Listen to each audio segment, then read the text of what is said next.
সুনীল গঙ্গোপাধ্যায়ের কেউ কথা রাখেনি। কেউ কথা রাখেনি, ৩৩ বছর কাটলো, কেউ কথা রাখেনি। ছেলেবেলায় এক বৈষ্টমী তার আগমনী গান হঠাৎ থামিয়ে বলেছিল, শুক্লা দ্বাদশীর দিন অন্তরাটুকু শুনিয়ে যাবে। তারপর কত চন্দ্রভোগ অমাবস্যা চলে গেল, কিন্তু সেই বৈষ্টমী আর এলো না। ২৫ বছর প্রতীক্ষায় আছি। মামাবাড়ির মাঝি নাদের আলী বলেছিল, বড় হও দাদা ঠাকুর, তোমাকে আমি ৩ প্রহরের বিল দেখাতে নিয়ে যাব। সেখানে পদ্ম ফুলের মাথায় সাপ আর ভ্রমর খেলা করে। নাদের আলী, আমি আর কত বড় হব? আমার মাথা এ ঘরের ছাদ ফুঁড়ে আকাশ স্পর্শ করলে তারপর তুমি আমায় ৩ প্রহরের বিল দেখাবে? একটাও রয়্যাল গুলি কিনতে পারিনি কখনো।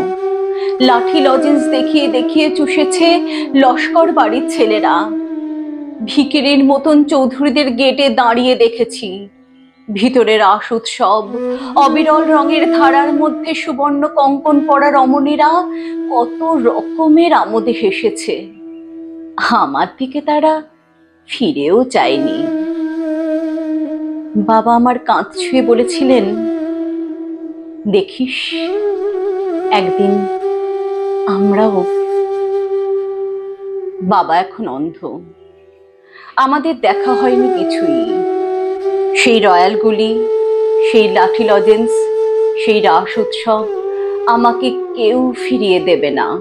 বুকের মধ্যে সুগন্ধি রুমাল রেখে বরুণা বলেছিল, যেদিন আমায় সত্যিকারের ভালোবাসবে সেদিন আমার বুকেও এরকম আতরের গন্ধ হবে।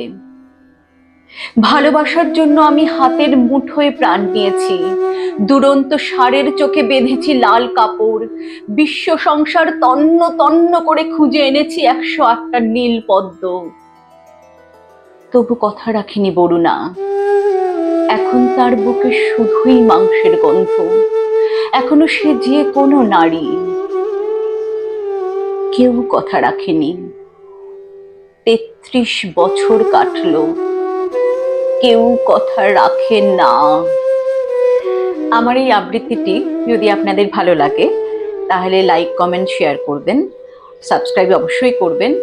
আর পারলে আপনাদের বন্ধু বান্ধবদের মধ্যে আমার এই চ্যানেলটিকে ছড়িয়ে দেবেন, তাদের বলবেন সাবস্ক্রাইব করতে, বিশেষ অনুরোধ রইল।